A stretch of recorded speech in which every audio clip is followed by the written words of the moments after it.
Ok. L'une des choses qui m'a toujours beaucoup étonné, c'est qu'il y a les féticheurs et des clients, la clientèle. Généralement, les féticheurs en Afrique, dans beaucoup de pays africains, on ne peut pas dire toute l'Afrique, parce qu'on réalise avec le temps que l'Afrique n'est pas monotone, n'est pas identique. Beaucoup de gens disent en Afrique ceci, en Afrique cela, ce n'est pas valide.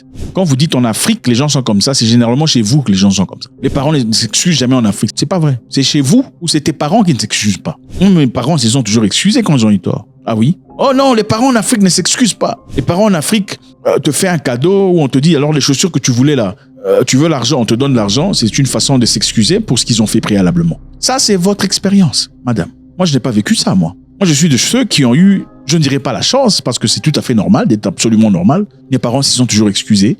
Désolé pour l'autre fois, je n'aurais pas dû te crier dessus. Ça fait du bien, avoir ça. Voilà pourquoi on a un sens de stabilité quand on a ça. On sait aussi comment s'excuser. Et c'est la raison pour laquelle beaucoup de gens, dans vos communautés, il faut le dire, parce que ce n'est pas identique, ne savent pas comment s'excuser, disant « je suis désolé ». Comment vous faites généralement? La plupart des gens vont carrément, comme leurs parents, faire le gentil. Ah, salut, comment ça va? Tout ça.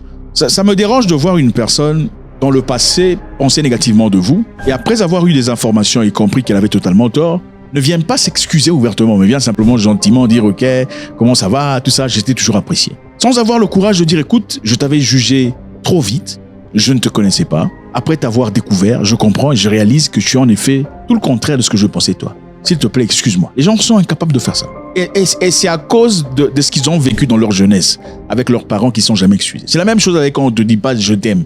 On t'a jamais dit « je t'aime » dans la vie. Jamais tes parents t'ont dit « je t'aime ». Le premier « je t'aime » que tu as entendu, c'est venu d'un garçon qui voulait entrer dans tes tripes. Et ça te perturbe. Ça devient difficile. Tu n'as jamais reçu de compliment de ta famille. Jamais on t'a dit « tu étais beau, tu étais belle ». Quand tu deviens grand, ça devient difficile pour toi de dire à quelqu'un « Madame, vous êtes bien habillée ». Voilà pourquoi vous verrez dans de telles communautés, les gens souvent diront « Pourquoi tu es en train de lécher les pieds de ce... » Ouais, c'est ça, tu es un lèche-cul. Pourquoi? Parce que dans son environnement, là où il a grandi, on ne sait pas dire pardon, on ne sait pas faire des compliments, parce que faire des compliments, c'est essentiellement dans l'objectif de gagner quelque chose. Donc si toi, tu apprécies le travail d'une personne ouvertement, si d'une façon claire et nette, sans intérêt, tu démontres une appréciation évidente à l'égard de la beauté, de l'intelligence, des capacités d'une personne, on te dit quoi? Il est en train de lécher les culs de quelqu'un. C'est une instabilité mentale. Alors, la question qu'on se pose ici, celle-ci. Si vous avez quelqu'un, on parlait du féticheur au départ, on a été dérouté un tout petit peu. Pourquoi les gens vont voir le féticheur pendant que le féticheur lui-même n'a pas beaucoup d'argent? Pourquoi les gens vont voir un féticheur qui clairement vit dans des conditions très modestes pour l'argent, ok? Pour la réussite? Le féticheur ne peut pas faire le fétiche pour lui-même. La justification, généralement, c'est quoi? C'est parce que le féticheur n'est pas censé faire ça. Il est là pour vous aider. Mais en fin de compte, le féticheur, il demande quoi? Pourquoi il ne demande pas des poissons? Il demande de l'argent. Pourquoi demande-t-il de l'argent? Parce que si vraiment ce qu'il faisait, c'était parce que les esprits ne veulent pas qu'ils soient en possession d'argent, alors dans ce cas, il ne devrait pas demander de l'argent. Il devrait demander des poissons, des moineaux en récompense pour le travail qu'il fait. Est-ce normal de partir chez quelqu'un qui est en difficulté financière dans l'espoir qu'il améliore votre situation? C'est absolument absurde. La police camerounaise a libéré jeudi 13 Malgaches et des Congolais, pas tout à fait sûr de quels Congolais il s'agit, retenus en otage depuis des mois par des trafiquants. Il s'agit du premier cas de ce type impliquant des ressortissants étrangers pris au piège. 13 ressortissants malgaches et congolais, libérés par la police camerounaise. On va essayer de voir un peu ce que ça veut dire. Les policiers à Yaoundé, la capitale, ont également arrêté 3 suspects accusés d'avoir attiré des personnes au Cameroun en leur faisant miroiter des emplois lucratifs dans des domaines d'ingénierie, de la finance, de la santé et beaucoup d'autres choses. Donc, les victimes ici ensuite ont reçu l'ordre d'appeler leur famille à Madagascar et en République démocratique du Congo. Il s'agit pour les supplier d'envoyer de l'argent aux fraudeurs dans l'objectif de les libérer. OK?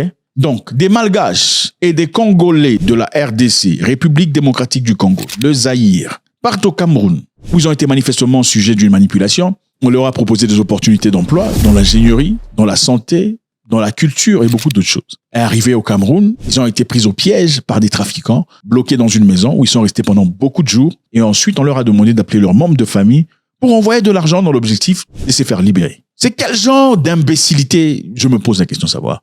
Vous êtes malgache et vous trouvez une opportunité de vie, d'argent, d'exploit, de santé, d'ingénierie au Cameroun.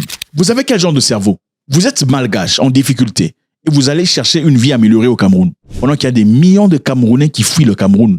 Des millions, c'est exagéré. Il y a beaucoup de jeunes Camerounais qui vont chercher la vie ailleurs. Beaucoup sont coincés quelque part au Maroc, quelquefois à Tunis, dans des conditions les plus arides. Je répète, tu es malgache et congolais démocratique, le pays de Lumumba, où il y a l'or, le diamant, le lithium, le manganèse, l'uranium et j'en passe. vous quittez votre pays, le Madagascar ou la RDC, pour aller au Cameroun chercher des opportunités qui ne sont pas disponibles aux Camerounais. Il y a combien de jeunes Camerounais qui vivent dans la misère, dans la peur, dans la trière, dans la galère, parce qu'ils sont même incapables de s'exprimer face à la police.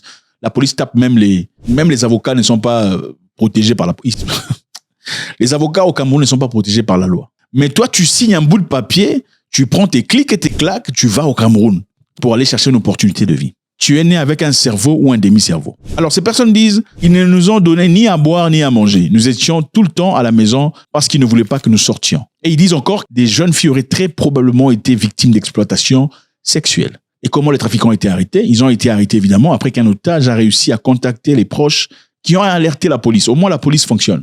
Okay, au Cameroun, au moins, la police fonctionne. C'est vrai qu'on peut dire n'importe quoi, hein, mais la police va fonctionner. Sur toi, que tu dises du bien ou du mal, ça va fonctionner sur toi. Hein, parce que quand tu fais des bêtises, on va te chicoter correctement. Et c'est comme ça. Je pense que M. Biya a compris la stratégie qu'il faut pour un certain type de personnes. Vous savez, il y a des gens avec qui on ne discute pas. Parce que la discussion, c'est leur lieu d'opération. Ils vont t'insulter, ils vont insulter les jambes de ta mère, ils vont insulter. Mais face à face, c'est des poltrons. C'est des gens qui... Moi, je me souviens une fois, enfin, même moi, j'ai été sujet à certaines histoires avec certaines personnes qui racontent beaucoup d'histoires sur Internet. Mais quand ils te voient face à face, ils pointent, regarde, ils disent, c'est des géants, hein. Ils disent, regarde, c'est lui.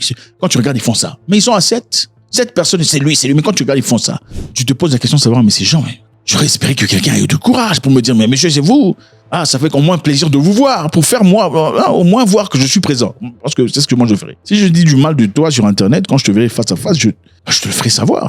Je pense que l'Internet, c'est simplement un moyen de transmettre le message. Donc la police camerounaise est très efficiente. Parce que vous remarquez, les Camerounais sont très forts quand il faut insulter un Ivoirien. Là, ils viennent en bagarre. Hé, tout ça, vraiment ta mère, Lola de ta mère, c'est ça. Voilà. C'est toujours ta mère. Le truc là de ta mère, c'est toujours... C'est pourquoi M. Biya est très important. Il a fait un travail colossal en ce qui concerne l'éducation de la nation. En tout cas, bon, l'éducation de l'école, c'est autre chose. Mais je parle de l'éducation en ce qui concerne les chicottes. Voilà. Malheureusement, quelquefois, même les avocats sont sujets à ces histoires. J'ai subi tout ceci simplement parce que j'ai refusé ou je me suis opposé à ce qu'on puisse utiliser une convocation comme mandat d'amener. Parce qu'on voulait amener ma cliente avec une convocation. Alors quand je les ai dit non, j'ai expliqué à ma cliente qu'une convocation, elle pouvait juste recevoir et on allait répondre. Ça fait partie du problème. Mais je pense que si on accorde à M. Biya un peu plus de temps, parce que le Cameroun est merveilleux, n'est-ce pas? Le Cameroun, c'est un endroit super merveilleux. Les Camerounais, quand ils voyagent, ils vont ailleurs, ils vous disent que le Cameroun est merveilleux. Non, c'est le continent. M. Biya fait un excellent travail, il faut le saluer, de chicoter les gens qui sont très impolis. Il faut les chicoter fort. Il faut les chicoter. Et s'ils ne sont pas contents, qu'ils partent en France. Je pense que c'est ça. Il faut accorder à M. Biya un peu plus de temps pour qu'il améliore le pays. C'est vrai que regardez les rues, hein, les routes sont en lambeaux, hein, regardez ça. Ça, c'est horrible. Mais ce n'est pas le problème de M. Biya. M. Biya a construit des routes. Ce n'est pas de sa faute si vous détruisez les routes comme ça. Regardez-moi cette route. La boue, c'est pas possible. C'est quelle façon de vivre comme ça. Et puis les Malgaches voient ça à la télévision, ils vont au Cameroun chercher des opportunités. Bon, c'est vrai que M. Biya fait un travail énorme. Okay? Il a bossé dur, il a sacrifié 42 ans de sa vie pour améliorer ce pays. Mais ce n'est pas de sa faute si vous impliquez l'inégalité, les fraudes, le mensonge, c'est pas la faute. M. Biya, c'est pas le policier international, il va pas arranger tout ça. Mais pour un Malgache qui vit au Madagascar et un Congolais zaïrois, prennent ses clics et ses claques et partent au Cameroun pour aller chercher une opportunité, ça me dépasse. C'est soit ce sont les Congolais illettrés, okay, ou un Congolais vraiment pas très intelligent, ce sont des deux pays complètement en lambeaux, mais l'un plus en lambeaux que l'autre. Bref, c'est pour dire, parce qu'il n'y a pas très longtemps, 6 jeunes femmes malgaches ont été prises au piège aussi dans la même histoire. Et il y a quelques mois, les autorités ont découvert par hasard des dizaines de personnes victimes d'une escroquerie similaire dans une villa à Bafoussam. C'est le modus operandi au Cameroun. Il y a beaucoup d'histoires comme ça. Il faut vraiment éviter, il faut faire très attention. L'une des grandes raisons pour lesquelles il y a des trafics humains au Cameroun, c'est parce que ceux qui le font ne sont pas essentiellement camerounais. Human trafficking, why is it on the rise in Cameroon? The first point is bad leadership. Poor governance in Cameroon is the main reason, because this poor governance contributed to many problems we are having in Cameroon. The population of Cameroon, that the government of Cameroon and Cameroonians do not know how many people are living in Cameroon, because there have never been any census. Majority of people you are calling your neighbor, they tell you, or they are telling you that they are from the northwest region of Cameroon, or they are from the southwest region of Cameroon, or they are from the northern part of Cameroon. Majority of them are either Nigerians, Equatorial Guineans, foreigners, Malians or Senegalese, many of them. And this is exactly what is happening in Cameroon. Donc le monsieur dit ici, l'une des raisons, c'est le manque de recensement. Donc au Cameroun, on n'a jamais vraiment recensé les gens correctement. C'est vrai qu'il y a eu recensement en 2005, mais ça n'a pas été méticuleux. Okay? Il y a beaucoup de gens qui n'ont pas été reportés. Le nombre n'a pas été le nombre correct. Il dit aussi la deuxième raison, ce serait que M. Paul Biya n'ait pas voulu vraiment répertorier le nombre de gens. Pourquoi? Parce que si le nombre de Camerounais est petit, comparé au PIB du Cameroun, ça donne l'impression que le Cameroun est en train de flotter et de vivre au quai. Ce n'est pas un pays pauvre. Si M. Paul Biya rapporte un nombre réduit de la population camerounaise à la communauté internationale, par rapport au PIB, ça donne l'impression que le Cameroun avance. Le Cameroun n'est pas un pays en difficulté extrême, mais la réalité n'est pas conforme. Il dit aussi troisièmement que M. Paul Biya aurait laissé vivre au Cameroun des gens qui ne sont pas camerounais, dans l'objectif de gagner les élections. C'est-à-dire ces gens qui ne sont pas camerounais, à qui on octroie des documents nationaux, peuvent aller voter alors dans ce cas pour M. Biya. En tout cas, la leçon ici est très intéressante. M. Biya fait un travail énorme. C'est vrai, il faut le respecter. Il faut respecter les vies. Il ne faut pas jouer. Le Cameroun, il y a le sable comme ça. Il ne faut jamais quitter votre pays pour partir au Cameroun, même si vous voyez quoi que ce soit. Pas seulement le Cameroun. Il faut jamais faire ce genre d'histoire. Surtout pas au Cameroun. Il ne faut jamais faire ces histoires. S'il y a du boulot, on donne ça aux Camerounais qui sont sur Internet, ne foutent rien de leur vie. Ils ont besoin de travail. Personne ne veut voir sa sœur coincée dans un pays étranger, à la main des violents bandits qui probablement voudront prendre d'elle dans son intimité seulement parce que c'est le Cameroun. C'est inacceptable. Et l'une des raisons pour lesquelles on fait cette vidéo, c'est pour plus que vous tombiez dans le piège, parce que beaucoup sont en train de tomber dans ce piège. On vous dit qu'il y a du travail quelque part en Asie, mais il faut d'abord venir au Cameroun pour finir votre interview. Et des trucs comme ça. C'est absolument malade. Au Cameroun, il y a Boko Haram et tout le reste, ça c'est vrai. Mais du travail, ça c'est point d'interrogation. Et maintenant, on va au Niger. Au Niger, le Niger se retire de la force régionale anti-djihadiste autour du lac Tchad. Okay? Le lac Tchad est là, vous voyez, autour de plusieurs pays, 4 pays en effet. Autour de ce lac, il y a une influence très forte des forces maléfiques. Et ces 4 pays, en tout cas ces plusieurs pays, sont venus ensemble dans l'objectif de pouvoir résister à ce fait. Chacun de pays était censé donner ou libérer de l'armée, des militaires, des logistiques pour résister. Donc il fallait une synchronisation générale de ces pays dans ce fait pour lutter contre le terrorisme. Mais malheureusement, on a l'impression qu'il y a des traîtres. Si pas des traîtres, il y a des gens qui ne sont pas participatifs du tout. C'est comme si vous vous dites, on va résister contre les voleurs. Okay? Chacun va se réveiller la nuit. À son tour, lundi, c'est moi qui me réveille, je veille. Mardi, toi, tu veilles. Jeudi, toi, tu veilles. Mais apparemment, il n'y a que toi qui veilles ou 2 personnes. Les autres ne veillent pas, mais veulent que tu veilles sur leur maison aussi. Voilà, ça devient très compliqué. Alors, le Niger annonçait son retrait de la force régionale dédiée à la lutte anti-djihadiste dans le bassin du Tchad. Cette étendue, évidemment, d'eau qui chevauche 4 pays s'est transformée en bastion djihadiste habitant à la fois des combattants de Boko Haram, de l'État islamiste en Afrique de l'Ouest. Donc, vous prenez le Cameroun où il y a le Boko Haram aussi. Il ne faut pas y aller là-bas, il faut éviter. Traduit une volonté affirmée de renforcer la sécurisation des sites pétroliers au nord. Donc, le Niger veut poursuivre le renforcement sécuritaire de ces sites pétroliers au nord. Les installations pétrolières situées dans la région de Difa sont sous les menaces de groupes hostiles à Niamey, qui attaquent particulièrement le léoduc géant, acheminant le brut vers le Bénin voisin. Et ce n'est pas le premier pays, parce qu'en fin 2024, le Tchad aussi avait menacé de se retirer du FMM à cause d'une absence de mutualisation d'efforts. Ceci, évidemment, s'est fait après une attaque qui a tué plus de 40 militaires tchadiens. Un ennemi vient, on s'entend de se mettre ensemble pour résister. Mais bon, finalement, on se rend compte qu'il n'y a que moi, ou en tout cas 2 parmi nous, qui résistons. Les autres sont en train de dormir et faire autre chose. Mais s'attendre à ce qu'on puisse veiller pour eux, ça n'a absolument aucun sens.